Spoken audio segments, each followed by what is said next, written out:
An almighty war of words has broken out between Elon Musk and the Prime Minister, Keir Starmer, after Musk claimed on Monday that the violent riots sweeping the UK meant that, quote, civil war is inevitable. So the Prime Minister slammed the comments, claiming there was no justification for it. But the billionaire owner of X, formerly Twitter, hasn't backed down, has he? After hundreds of Muslim men violently attacked a pub and an individual man in Birmingham last night, Musk today took to the social media platform to ask the Prime Minister, why aren't all communities protected in Britain?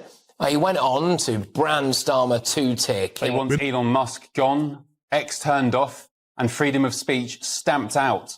Starmer himself has said he's going to look at social media laws in the wake of the riots and even revisit the Online Safety Act. And right on cue, of course, the Westminster elite are now circling. Guardian columnists got their knickers in a twist, saying Musk should be on trial in the UK for inciting the riots. And Keir Starmer's champagne socialist biographer, Tom Baldwin, called for regulation of social media platforms, even saying free speech was not absolute. Make no mistake, the minority racist idiots who caused the worst of these riots have opened the floodgates for a power grab of our civil liberties under this Labour government. And it's a crying shame that it's a US-based South African who's the only one with the balls to stick up for British citizens. Remember when Keir Starmer appeared to think that remaining silent showed strength? It turns out quiet restraint does not work when you are being openly criticized by Elon Musk on live television. Rather than seeming calm or confident, it left Starmer looking unready and weak. Real leadership normally means replying with clarity and firmness, not saying nothing while another person dominates the discussion and defines the tone before a large audience. Meanwhile, Danica, the boss of X or Twitter, Elon Musk, is in a brawl with Britain's Prime Minister, Sir Keir Starmer. I must say, he's acting like a weak man trying to be strong during this crisis. Starmer tweeted, "We will not tolerate attacks on mosques or on Muslim communities," to which Musk quite reasonably replied, "Shouldn't you be concerned about attacks on all communities?" Isn't Musk right? Hasn't he put a finger on something that's angering the anti-immigration rioters who talk about two-tier police? Now let's turn to Elon Musk. This is the same figure who once challenged Vladimir Putin to a cage match on Twitter and is known for speaking with little restraint, whether driven by boredom or a calculated decision. Musk delivered an extended live television address that quickly became a direct assault on Keir Starmer was not present for the discussion. Yet that did not prevent Musk from criticizing him at length and challenging his ideas and competence. For democracy. You belong to a party that sent activists to America to actively plot to, and I quote, kill Elon Musk's Twitter. Labour activists in a centre for countering digital hate that was set up by a certain Morgan McSweeney, happens to be Keir Starmer's chief of staff. I wonder why Elon Musk has suddenly got a really strong interest in Keir Starmer and the Labour Party. Because let's be honest, Barry, all of those statements that Labour MPs made about Donald Trump, all of those bizarre statements they made about Elon Musk, guess what? These guys don't really like that. They don't like being abused. They don't like being insulted. So they're going to call you out when you fail, like when you fail with these white working class girls in communities. While Starmer was likely concentrating on party papers or carefully rehearsing how to speak about working people without sounding forced, Musk went all out. He shifted from broad political remarks to a direct attack on Starmer's economic proposals. Musk labeled those ideas poorly developed and vague, and he firmly implied that Starmer's leadership was missing direction and purpose. Do you have any reaction, Prime Minister, to a post by Elon Musk this morning suggesting that America should liberate Britain from a tyrannical government? Let me deal with the health crunch because it's really important. Look, in relation to that, I don't really have any comment on the particular comment that was made this morning by Musk. This points to a wider problem. Keir Starmer often governs as though he fears criticism over every choice. His policies seem careful and neatly presented, yet they lack boldness and decisiveness. Many come across as dated and excessively safe. Elon Musk, in contrast, speaks without restraint and refuses to soften his language. Seeing Musk openly challenge Starmer made the gap in confidence and style unmistakably clear. In Britain, I kid you not, how can this be real? They are releasing convicted in prison in order to put people in prison for Facebook posts.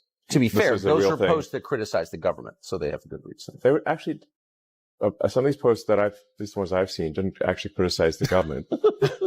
They were seen as hate speech. Right. Because they noticed the society getting crappier and crappier with every year. There were migrant gangs in England that would gangs that would run around and prey on young girls. Some people found that objectionable. They were upset about that. And so they complained about it online and were sent to prison. That's not When it comes to leadership style, Starmer often fails to inspire. He can talk for 20 minutes and still leave listeners uncertain about his central message. Musk, by contrast, speaks openly on international television, sometimes without structure, yet still delivers sharper criticism than the entire conservative opposition during PMQ. When Musk went after Starmer's economic plans, he labeled them vague, fragile, and lacking inspiration. Honestly, Starmer's economic approach appears centered on promising as little as possible, smiling cautiously, and hoping tough questions are avoided. His whole political identity seems built on avoiding risk. Musk underlined that by openly dismissing Starmer's strategy and treating it as something unworthy of serious consideration. You're saying, I think the number of people that have been arrested for just social media posts is bananas. It's in the thousands. Yes, several thousand people have been given prison sentences in the UK for social media posts where there was no explicit link to actual violence, but they just said it encouraged violence. We're like, well, did anyone actually do anything as a result of that media post? Well, no. But they just, and then they have a prison overcrowding situation in the UK, so they're quite literally releasing convicted people and putting people in jail for faith. Because, let's be honest, Starmer's most ambitious economic proposal so far has been too cautiously implied that perhaps one day the government might revisit something connected to the budget. Everything is presented as a potential option rather than a firm choice. The same weakness shows up in his energy policy. Starmer speaks about guiding Britain toward a greener future, but he does so with extreme caution. He offers sweeping remarks on clean energy, yet when pressed for specific actions, he turns to vague long-term aims and sidesteps clear commitments. At the same time, Elon Musk is actively constructing new energy systems, expanding satellite networks, and driving major technological projects forward. When these two approaches appeared side by side on live television, the contrast was unmistakable. Starmer talked about ideas that felt careful and outdated, as though he were addressing a risk-averse committee. Musk, meanwhile, explored radical future possibilities and openly dismissed Starmer's climate strategy as unclear and poorly formed. Keir Starmer's Labour has not only become a headache to the British people. Now, Elon Musk has targeted Labour since they recently announced the painful October budget. Elon Musk didn't like Labour's implementation of the inheritance tax on the UK family farms, and criticized Keir Starmer's Labour for making those changes. On X, formerly known as Twitter, Elon Musk wrote, "We should leave the farmers alone. We owe farmers immense gratitude for making the food on our table." And then there is Starmer's well-known habit of dodging commitment. If avoiding firm choices were a competitive sport, he would be unbeatable. He regularly delays direct answers and pushes decisions back to reviews, panels, or consultations. Over time, this pattern has become a defining trait of his leadership. Take Brexit. At various points, he backed it, opposed it, called for a second referendum, and later accepted it with conditions, provided he was not pressed for specifics. On strikes, he claims to support workers, yet retreats when industrial action turns disruptive. On public ownership, he speaks favorably in principle but avoids making binding pledges. Elon Musk, in contrast, acts quickly and decisively. His choices may be controversial, and many people disagree with them, but he selects a course and moves ahead without hesitation. You can question his judgment, but he does not shy away from responsibility. Keir Starmer, meanwhile, often stays trapped at the decision stage, consulting reports and focus groups before taking even the smallest step. And on Elon Musk, I do need to ask you this. He called your safeguarding minister, Jess Phillips, an evil witch, a genocide apologist who should be put in jail. Does that sort of abuse of a minister make you feel angry? And what is your response to that? Thank you. On the question of Elon Musk, look, I think most people are more interested in what's going to happen to the NHS, frankly, than what's happening on Twitter. But you asked me a really important question that's been in the news for the last few days. I am going to, with permission, just answer it quite fully. We owe farmers immense gratitude for producing the food on our tables. It is also worth noting how Starmer, through carefully balanced political positioning, has managed to frustrate both the left and the right at the same time. He tells workers he supports them, yet disappears when trade unions demand concrete action. This approach does not feel like leadership. It feels like avoidance. Musk did not need lengthy research papers to criticize this behavior. He reduced it to a simple point. Starmer's politics rely too heavily on pleasing everyone while committing to very little. According to Musk, this creates confusion rather than direction. Starmer does not clearly choose a side or set a firm path forward. Instead, he builds layers of process and caution, then struggles to deliver a clear outcome. You just held your second Cobra in 2 days. Is that a sign of how worried you are about the situation?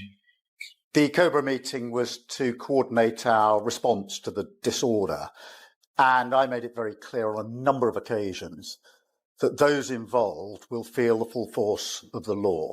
So we coordinated, we went through some of the numbers. Over 400 people now have been arrested, 100 have been charged, some in relation to online activity, and a number of them are already in. There is also the question of vision, or in Keir Starmer's case, the obvious absence of it.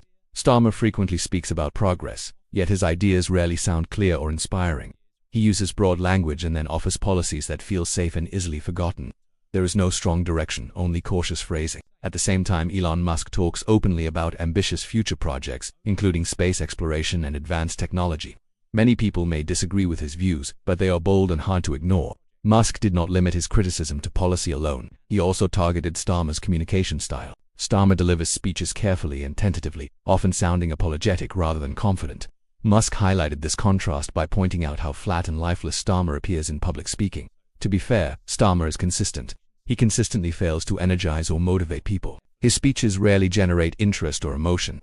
Musk simply drew attention to this and openly questioned whether Starmer has what it takes to lead the country through serious economic challenges. The owner of X, Elon Musk, has been tweeting over the past few days about your response to this crisis, about what's been going on. He's claimed that civil war in the UK is inevitable. He has a powerful voice. A lot of people follow him on Twitter. Are you worried about his impact, or might he have a point about some of the things he said? My focus is on ensuring that our communities are safe. That is my sole focus. And I think it's very important for us all to support the police in what they're doing. Musk then shifted to the subject of artificial intelligence and still managed to turn the focus back to Starmer while talking about AI. He joked that if anyone built a system designed to copy human indecision, it would closely resemble Keir Starmer. He portrayed Starmer as someone who constantly hesitates and avoids firm conclusions. This criticism links to a broader problem. Whenever pressure rises, Starmer seems uneasy and uncertain. In challenging moments, he pauses, delays, and struggles to respond with clarity. Musk, who is comfortable operating under pressure, highlighted this contrast directly. After facing public criticism, Starmer reacted in a predictable manner. He did not confront the remarks or deliver a strong response. Instead, he issued a cautious statement packed with vague wording about processes, complexity, and consensus. Once again, inaction appeared to be treated as a strategy rather than a weakness. Even some Labour supporters sometimes see Starmer as a temporary figure rather than a decisive leader. There is a feeling that he is holding the role until someone more confident steps forward. Musk did not require deep political expertise to notice this. He simply spoke candidly on camera and shared his observations in real time. Musk concluded his criticism with a sharp but simple question: why would anyone choose to follow a leader who has not clearly defined his own principles? After watching Starmer's public appearances, it is a question that is hard to ignore. The truth is that Starmer rarely elicits strong reactions. He does not inspire anger or energize people. He frequently leaves audiences disengaged. Musk went beyond critiquing Starmer's lack of vision. He turned it into a public moment that blended political criticism with entertainment, making Starmer's weaknesses impossible to miss.